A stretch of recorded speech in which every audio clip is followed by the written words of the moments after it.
Hello, नमस्कार दोस्तों। आज है भागवत कथा का 5वां दिन। तो आज हम आपको आगे की कथा दिखाएंगे वीडियो के माध्यम से। तो बने रहे हमारे चैनल पे। हम आपको आज जितना भी हो सकता है उतना दिखाने की कोशिश करेंगे, क्योंकि पूरी कथा तो हम आपको दिखा नहीं सकते, बहुत बड़ी कथा बन जाएगी। इसलिए वीडियो के माध्यम से जितना हो सके उतना अच्छा हम आपको दिखाएंगे। धन्यवाद।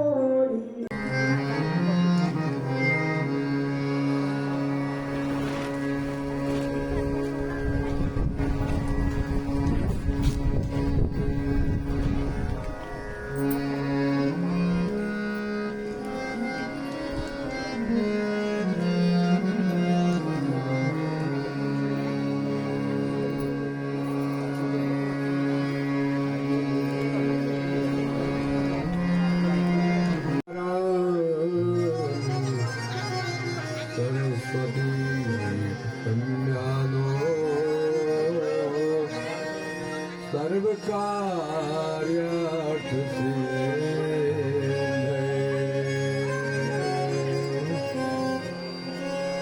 गुरुर्ब्रह्मा गुरुर्विष्णु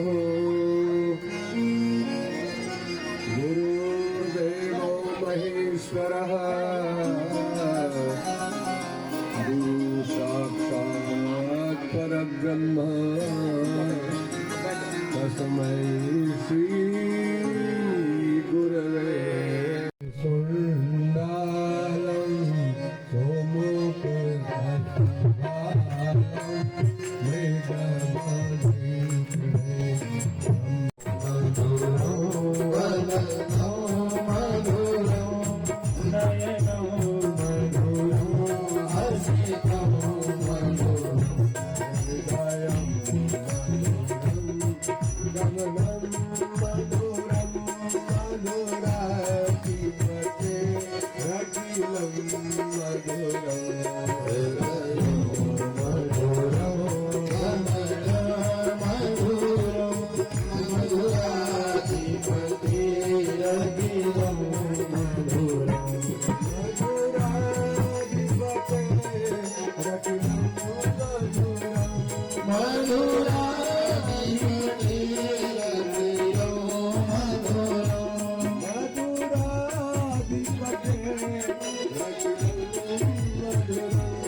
आश्चर्यचकित हो गया।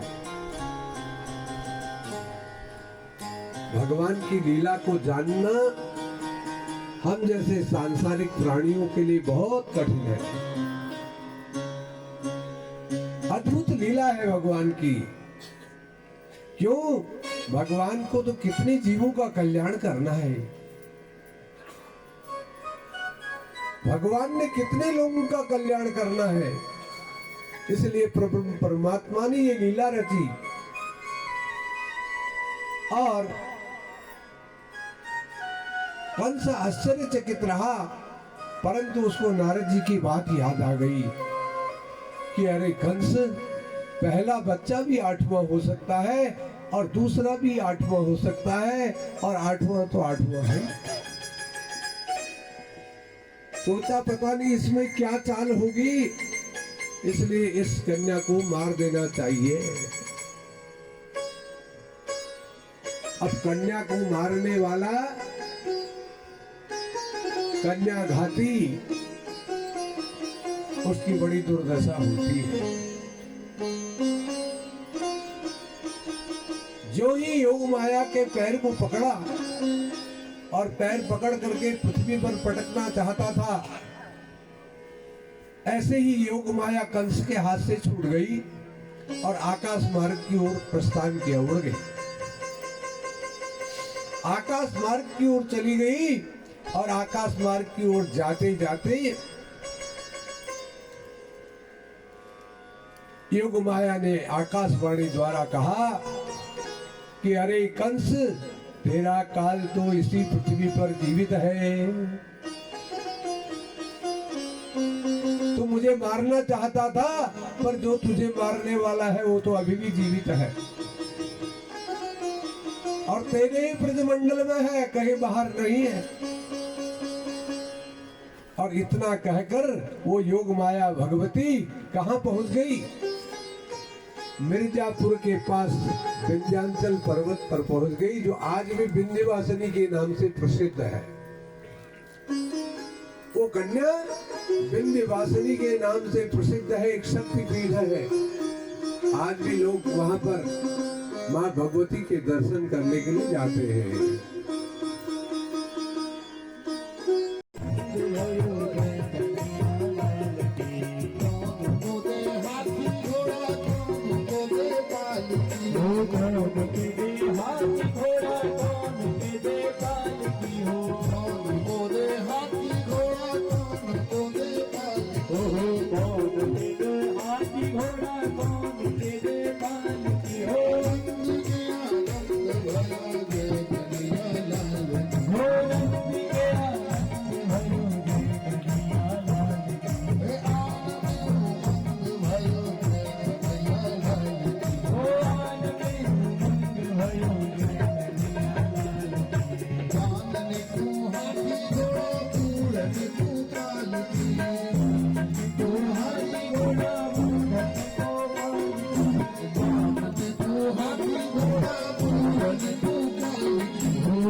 मामा जी अपने भांजे के लिए नई नई गिफ्ट भेज रहे खिलौने। पहले पूतना नाम का खिलौना भेजा। कन्हैया ने सोचा मामा जी आपकी पसंद मेरी पसंद नहीं है हो सकती। वो तो कोई बिरले मामा होते हैं जो अपने भांजे के लिए उसकी पसंद की चीज भेजते हैं। आपने मेरे लिए अपनी पसंद की भेजी, सो मामा जी मुझे आपकी गिफ्ट पसंद नहीं आई, इसलिए मैंने तो उसका कल्याण कर दिया, तोड़ मरोड़ के फेंक दिया, मर गई। अब भेजा आपने सकटासुर। अब ये सकटासुर भी मुझे स्वीकार नहीं है, उसको भी समाप्त कर दिया। फिर तृणावर्त को भेजा कंस ने, लेकिन एक एक करके भगवान ने जवाब दिया और सबको समाप्त करते गए। तृणावर्त आंधी तूफान के रूप में आया, बवंडर के रूप में आया, तृणावर्त को भी भगवान ने मार दिया। पर ब्रह्म परमात्मा बहुत आनंदित करते हैं। तृणावर्त आया और कन्हैया को उठा कर ले गया। सारा गोकुल आदि तूफान में धूल धूसरित हो गया। तो कह रहे हैं कि मुहूर्त भर में ही भगवान ने उसका कल्याण कर दिया। तृणावर्त का भी भगवान ने संहार किया। और भगवान की बड़ी बड़ी विचित्र लीलाएं हैं। 6 महीने हो गए अभी तक, और बलराम जी तो और बड़े हैं, तो न तो बलराम जी का अभी तक नामकरण हुआ था, रोहिणी के पुत्र का भी नामकरण नहीं हुआ था, और ये कन्हैया का भी नामकरण नहीं हुआ था। इधर गर्गाचारी जी वसुदेव जी को बधाई देने के लिए मथुरा में पहुंचे थे। गर्गाचारी उनके कुलगुरु हैं, और कुलगुरु जो है सब कुछ जानते हैं। गर्गाचारी कोई साधारण पुरुष तो थे नहीं। तो गर्गाचारी जी ने वसुदेव जी को बधाई दी, आपको पुत्र जन्म की बहुत बहुत शुभकामनाएं। वसुदेव जी ने कहा महाराज थोड़ा धीरे धीरे बोलो, गड़बड़ हो जाएगा। हाँ महाराज वो मैं समझता हूँ, आपको पता है, पर लेकिन ज्यादा प्रचार नहीं। यहाँ तो बड़े गुप्तचर लगा के रखा है कंस ने। हाँ कहीं पता लग गया तो बोले रे, पता लगने के लिए क्या रह गया। 3 खिलौने भेजे थे, 3 तोड़ मरोड़ के खत्म कर दिए। कंस को तो वैसे ही पता लग गया कि वही है और कोई दूसरा है नहीं मेरा काल। पर ठीक है, आपका कहना ठीक है, अभी गोपनीयता बनाई रखनी चाहिए। तो वसुदेव जी ने गर्गाचार्य जी को कहा गुरुदेव आप हमारे गुरु हैं, यदुना अब यदु के आचार्य हैं, इसलिए आप कृपा कीजिए, आप जाकर के मेरे पुत्र का नामकरण संस्कार कर दीजिए। आप गोकुल चले जाइए, नंद जी के यहाँ जाकर के मेरे दोनों पुत्रों का नामकरण कर दीजिए। एक तो रोहिणी के गर्भ से संकर्षण के द्वारा जो पैदा हुए, दूसरे मैं उनको स्थापित करके आ गया, गोकुल में भेज करके आया हूँ, सो दोनों पुत्र मेरे ही हैं। आप कृपा करके उनके नामकरण कर दीजिए। अब थोड़ा सीधी कमर कर लीजिए और नींद मत लीजिए, क्योंकि भगवान के नामकरण का ये बहुत सुंदर दृश्य और भगवान के नामकरण की कथा ये आपके सामने आ रही है। एकाग्र चित्त होकर के बोलो राधे राधे गोविंद।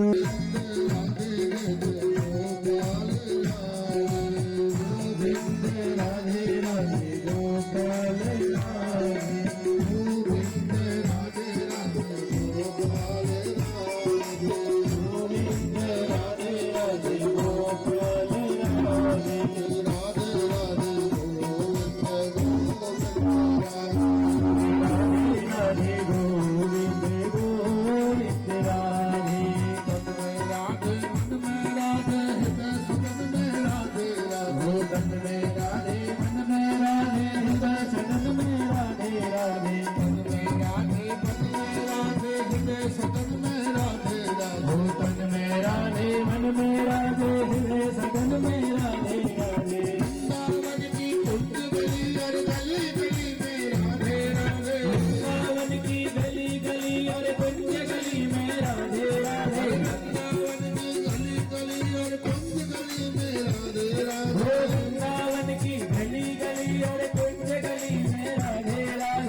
रोटी रोटी खाओ प्रेम से पियो नदी का पानी।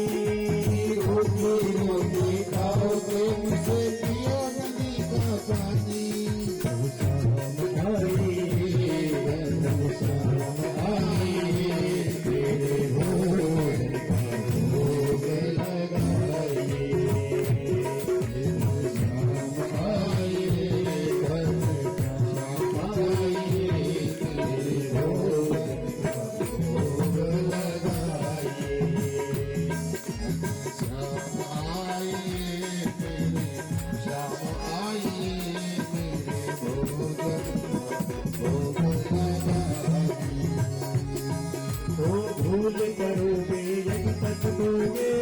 वो सब भगवान के मुख में दिखाई दे रहे हैं। और तो और छोड़ो, कान पकड़े हुए यशोदा भी कन्हैया को एक कहते हुए कि तूने मिट्टी खाई है, ये भी मैया यशोदा उसके मुख में देख रही है। आश्चर्यचकित रह गई, क्या देख रही हूं मैं क्या देख रही हूं। भगवान ने सोचा ही तो सब गड़बड़ हो गया, आज फूल खुल जाएगी। यदि मैया को ये पता लग गया मेरा लाला भगवान है तो सारी पोल खुल जाएगी, और मैंने इतने काम करने हो तो गड़बड़ हो जाएगा। तो भगवान ने तुरंत दिव्य दृष्टि हटा दी और योग माया का आवरण फैला दिया ताकि मैया उस घटना को भूल जाए। अर्थात बार बार भगवान गोकुल वासियों को या मैया को ये अनुभव कराते हैं कि मैया मैं कोई साधारण पुरुष नहीं हूँ, मैं साक्षात त्रिलोकी नाथ हूँ, लेकिन मैं तेरा लाला बन करके आया हूँ ना, तो मैं लाला ही बन करके रहूंगा, फिर मैं और कुछ बन के तेरे साथ नहीं रहूंगा। गर्गाचार्य जी नंद भवन में पहुंचे। नंद बाबा और मैया यशोदा को बहुत बहुत बधाई दी। आप लोगों को बहुत बहुत शुभकामनाएं हैं। ऐसी वृद्धावस्था में आपके यहाँ लाला का जन्म हुआ है और रोहिणी के यहाँ भी एक पुत्र हुआ है, मुझे मालूम पड़ा, सोचा कि जा करके आप लोगों को शुभकामनाएं दे दूं। तो मैं नंद जी आप लोगों को शुभकामना देने के लिए आया। नंद जी ने कहा बाबा महाराज आप यहाँ पधारे हैं, आज हमारे पुण्य उदय हो गए। आपने बड़ी कृपा की महाराज कि मेरे दोनों ये बच्चे हैं, ये बड़ा वाला रोहिणी का है और ये छोटा जो है यशोदा का है। इन दोनों बच्चों को आप आशीर्वाद दीजिए और कृपा कीजिए। 6 महीने के तो ये छोटे वाला हो गया और बड़ा तो इससे पहले पैदा हो गया, तो इसका भी नामकरण नहीं हुआ, इसका भी नहीं हुआ, तो ये रोहिणी के पुत्र का और इस लाला का दोनों का नामकरण संस्कार कर दीजिए। तो गर्गाचार्य जी समझते हैं हो आज तो मेरा अहोभाग्य है, मेरे जन्म जन्मांतर की पुण्य उदय हो गए कि मुझे परब्रह्म परमात्मा के नामकरण संस्कार करने का अवसर प्राप्त हो रहा है। धन्य है मेरा जीवन। गर्गाचार्य जी अपने आप को धन्य मान रहे हैं।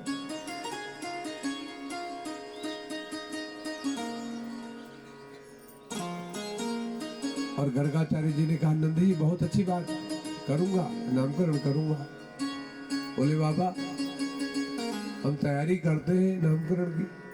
तो मैया यशोदा ने नंद जी ने कहा महाराज एक कृपा करें, हम ज्यादा प्रचार करना नहीं चाहते, क्योंकि ये कन्हैया 1 सप्ताह का ही था कि तब जो है एक राक्षसनी आई, उसको जहर पिलाना चाहती थी, मारना चाहती थी, तो पता नहीं वो कैसे मर गई ये पता नहीं, पर कन्हैया बच गया।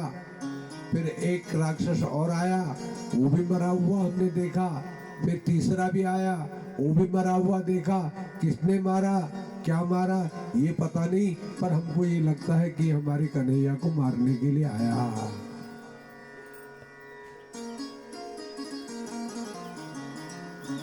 तो महाराज हम कोई उत्सव नहीं करना चाहते, क्योंकि यदि हम बड़ा उत्सव करेंगे तो फिर प्रचार हो जाएगा, फिर भीड़ हो जाएगी और उस भीड़ में पता नहीं क्या होगा क्या नहीं होगा। इसलिए हम बीड़ी इकट्ठा नहीं करना चाहते। आप कृपा कीजिए गौशाले के अंदर ही इन दोनों बच्चों का नामकरण संस्कार कर दीजिए। तो मैया यशोदा ने गौशाले में ही लिपाई करके है बहुत सुंदर ढंग से और नामकरण की तैयारी कर दी। पूजा सामग्री वगैरह एकत्र की और पूजा सामग्री की। और भगवान नहीं, गर्गाचार्य जी कहते हैं कि यदु नाम हम आचार्य ख्यातश्च हुई सर्वतः सुतम मया संस्कृतम ते मन्यते देवकी सुतम। अपने पूर्वांग पंचांग किया, उसके बाद जब नामकरण करने का समय आया तो गर्गाचार्य जी ने कहा कि देखो नंद जी, ये जो रोहिणी का पुत्र है ना, कि अयम ही रोहिणी पुत्रो रमयन् सुहृदौ जनैः आख्यास्ते रामैति बलाधिक्यात् बलम् विदो।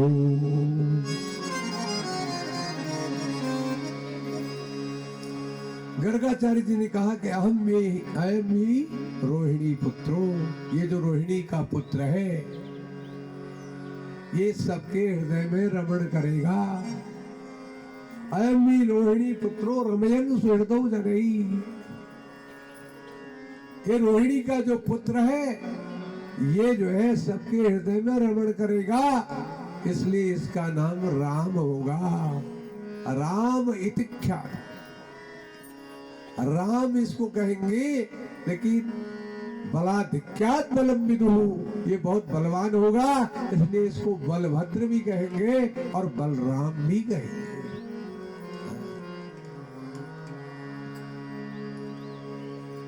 तो फिर आख्यास्ते रामेति बलाधिक्यात् बलम विदुः यदूनां पृथक् भावात् संघर्षणमुसंत्युतः।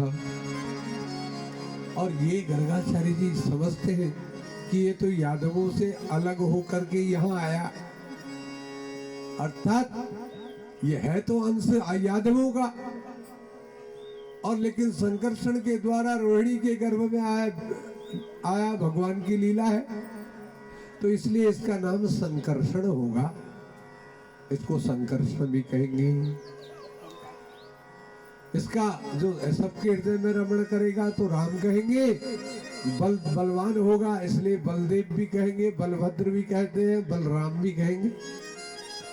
और संकर्षण के द्वारा ये देवकी के गर्भ से रोहिणी के गर्भ में भगवान के द्वारा पहुंचाया गया, इसलिए इसको संकर्षण भी कहेंगे। अब बलराम जी का तो नामकरण हो गया, अब बात आ गई भगवान के नामकरण की। तो कहा संवर्णास्त्रयो यस्य ग्रहणोनुयुगं तनु शुक्लो रक्तस्तथा पीतः इदानीं कृष्णतां गतः। अब गर्गाचार्य जी कह रहे आसन वर्णास्त्रयो यस्य, इस श्याम वर्ण का है ना, बच्चा कैसा है? श्याम वर्ण का है। तो श्याम वर्ण किससे बनता है? कह रहे 3 रंगों से बनता। हाँ, आसन वर्णास्त्रयो यस्य, 3 रंगों से मिलकर के श्याम वर्ण बनता है। गर्गाचार्य जी कह रहे वो कौन सा है? कह रहे शुक्लो पीतस तथा रक्तः, लाल पीला और सफेद, यदि 3 रंगों को मिलाते हैं तो सांवला रंग बन जाता है, श्याम वर्ण बन जाता है, नीला वर्ण बन जाता है। हाँ। तो इसलिए इसके जो वर्ण में 3 रंग आते हैं, कौन कौन से आते हैं? लाल पीला सफेद, लाल पीला सफेद, 3 रंग, शुक्लो रक्तस् तथा पीतः। ध्यान दीजिए, थोड़ा सुंदर भाव है। श्वेत रंग किसका है, किसके लिए प्रयोग किया जाता है, शांत। और रक्त किसके लिए किया जाता है, और पीत किसके लिए किया जाता है?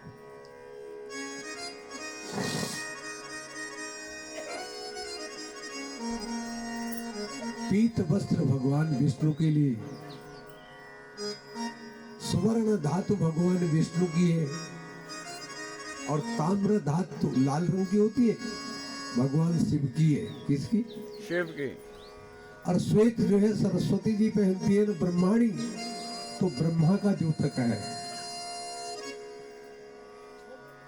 ब्रह्मा विष्णु शिव तीनों देवताओं के अंश है जो जिसमें, अर्थात तीनों देवता जिसमें निवास करते हैं, ऐसा है यह बालक। ये भाष्यकार अलग अलग तरह से भाष्य लिख करके बताते हैं कि सरस्वती, लक्ष्मी और पार्वती तीनों का अंश है जिसके अंदर।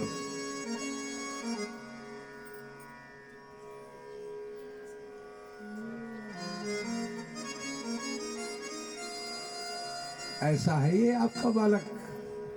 हाँ, ये 3 रंग से बनता है श्याम वर्ण।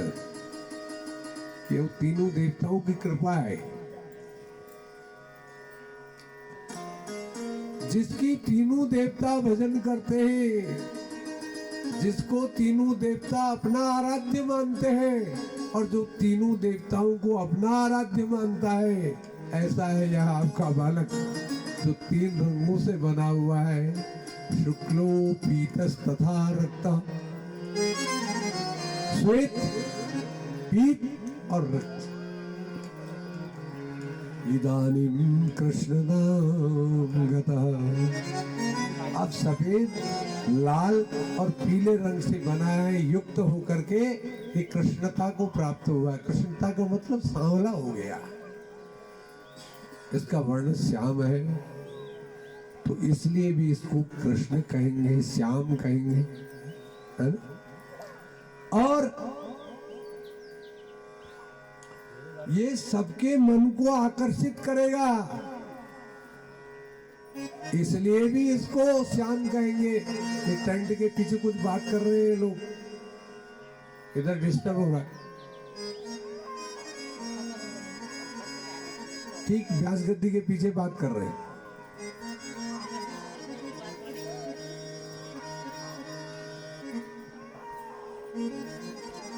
अब 3 रंगों से बना है तो कृष्णता को प्राप्त हुआ, इसलिए कृष्ण कहते हैं। और ये सबके मन को आकर्षित करता है, सारे संसार को आकर्षण करने वाला है। जिसके अंदर आकर्षण है, ऐसे बालक का नाम है कृष्ण। अर्थात आपके इस बालक का नाम होगा कृष्ण। हाँ, श्यामता को प्राप्त है, इसलिए इसको श्याम भी कहेंगे, इसको श्याम भी कहेंगे। और करे प्रागयम वसुदेवस्य क्वचित् जातस्तवात्मजः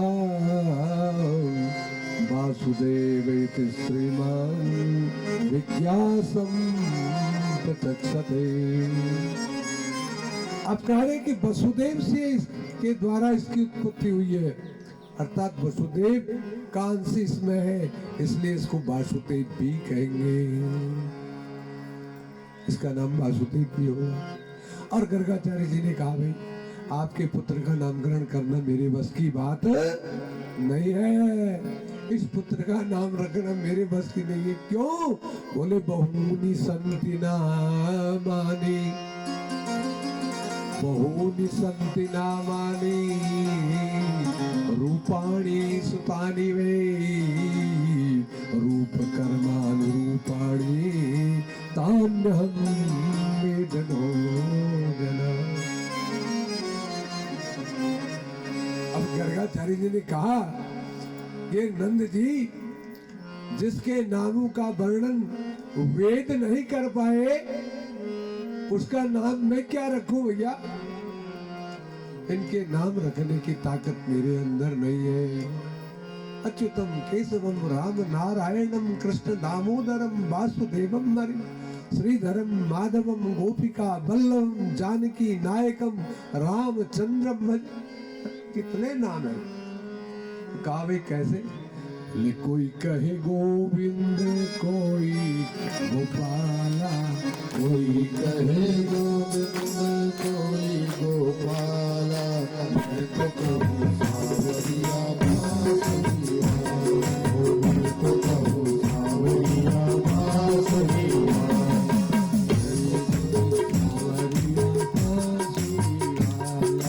मैं तो कहूँ सावरिया बांसुरिया, गोपाला जय जय गोविंदा, गोपाला गोविंदा, गोपाला जय जय गोविंदा, गोपाला गोविंद कोई गोपाला, कोई कहे गोविंद कोई गोपाला, मैं तो कहूँ सावरिया तो कहूँ सावरिया बांसुरिया, राधा ने श्याम कहा मीरा ने गिरिधर, राधा ने श्याम कहा मीरा ने गिरिधर, राधा ने श्याम कहा राधे कृष्ण कहा तुम जान नटवर, कृष्ण कहा तुम जान नटवर, राधे कृष्ण कहा तुम जान नटवर, बालों ने कहकर पुकारा काला, बालों ने कहकर पुकारा है काला, मैं तो कहूँ सावरिया बांसुरिया, मैं तो कहूँ सावरिया बांसुरिया, कहे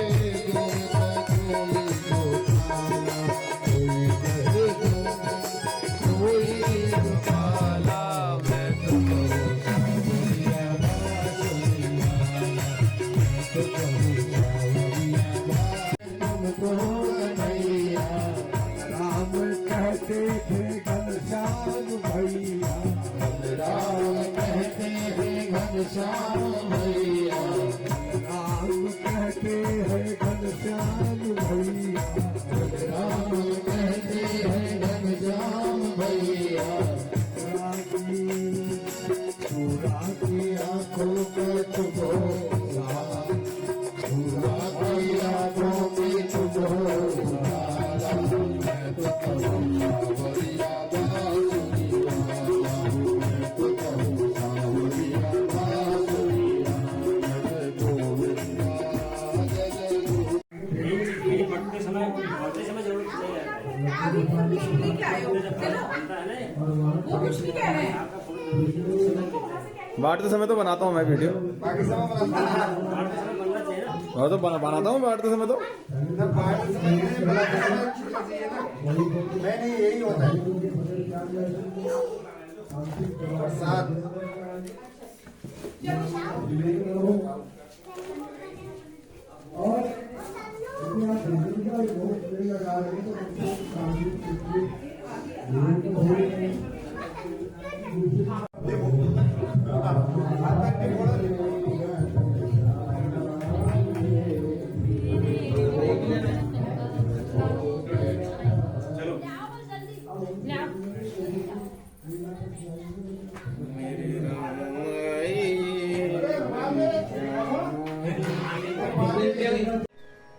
इधर गर्गाचार्य जी की खीर तैयार हो गई, थाल में खीर रख गई, फिर वही मंत्र बोलने लगे पुरुष दुर्गा कि श्याम आइए, श्याम आइए, भोजन का भोग लगाइए, ओ श्याम आइए, श्याम आइए, भोजन भोग लगाइए, ओ श्याम आइए श्याम आइए, भोजन का भोग लगाइए।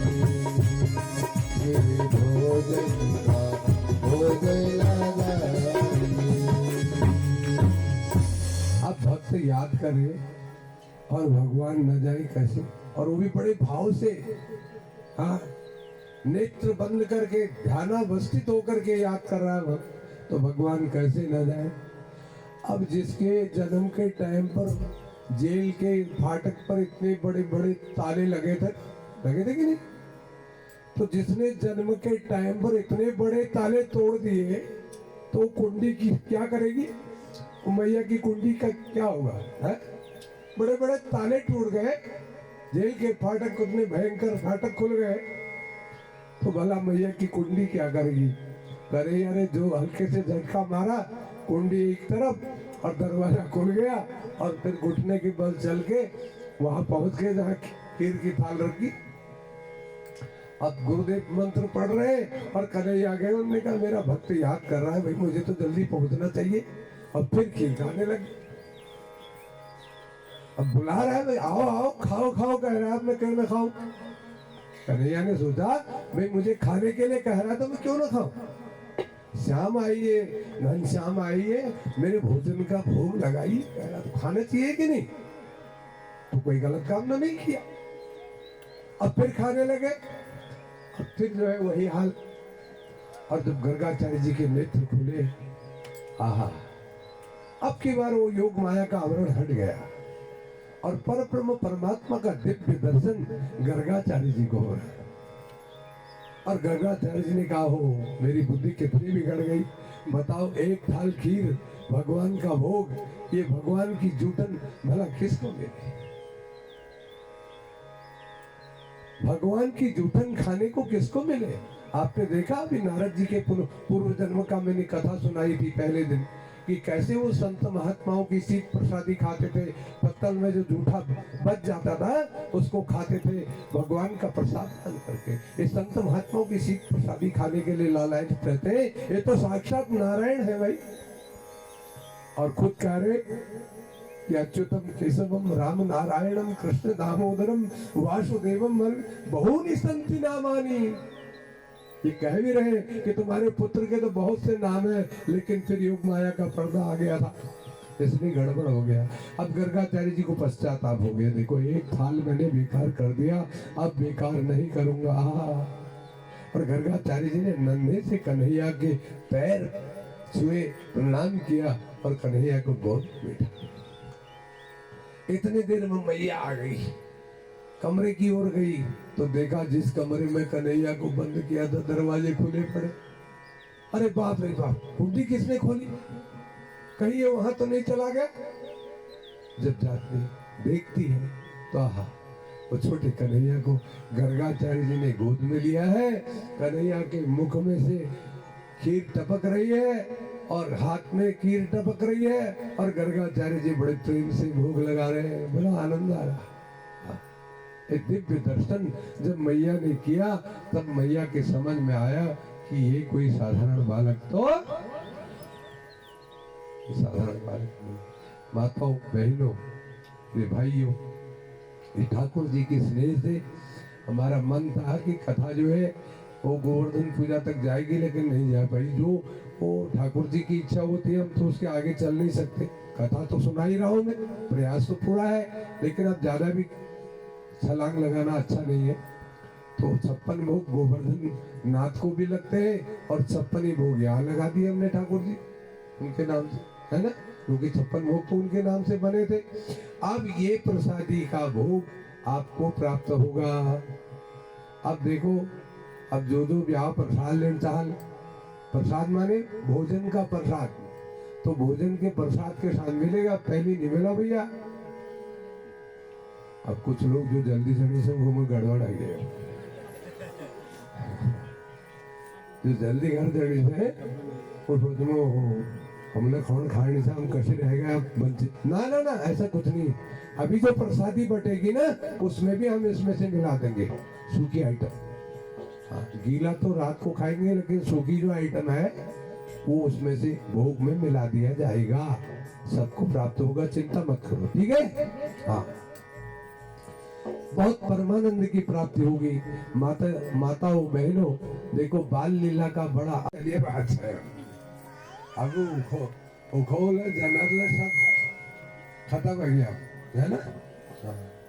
तभी तो कहीं शुगर आ गया, कहीं ब्लड प्रेशर आ गया, और शुगर भी आ गया बदन में। क्यों? क्योंकि असली तो खाना बंद कर दिया। हाँ, जिसको हम क्या बोलते हैं आजकल, क्या बोलते हैं बच्चों, जो आजकल ये ऑर्गेनिक, जो ऑर्गेनिक खाना खाते थे ना हम लोग, प्रकृति प्रदत्त था वो, नेचुरल। और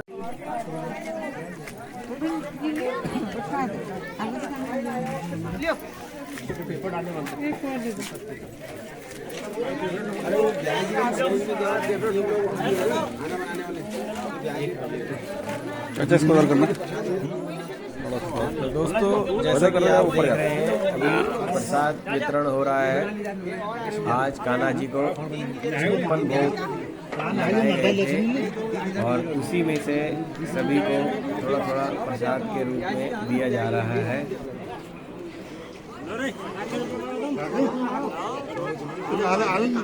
कौन सा आलो कौन मालूम ये तो कौन मालूम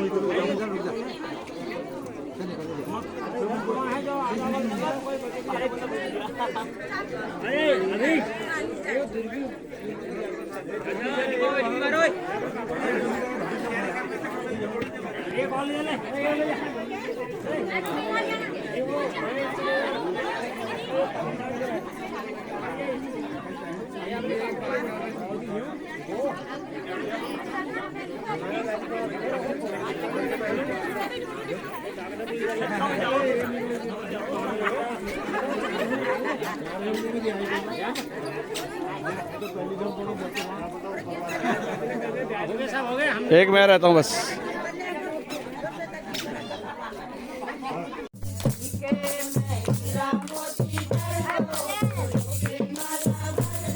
गांव की महिलाओं के उत्साह को भी मानना पड़ेगा।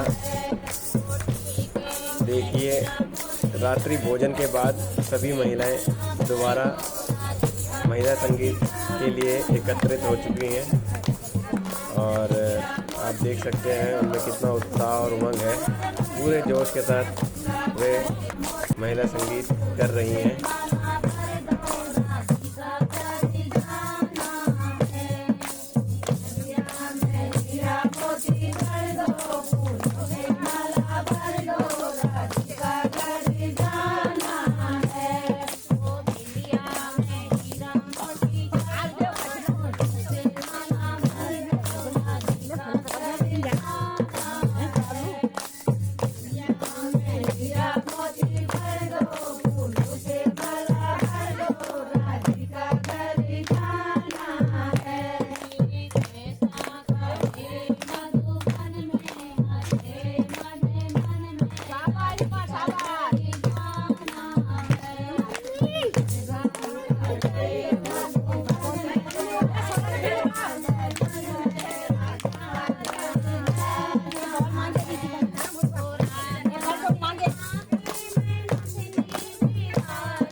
आप देख सकते हैं महिला संगीत में सिर्फ महिलाएं नहीं, छोटे बच्चे और यहाँ की कन्याएं भी बढ़ चढ़ के हिस्सा ले रही हैं।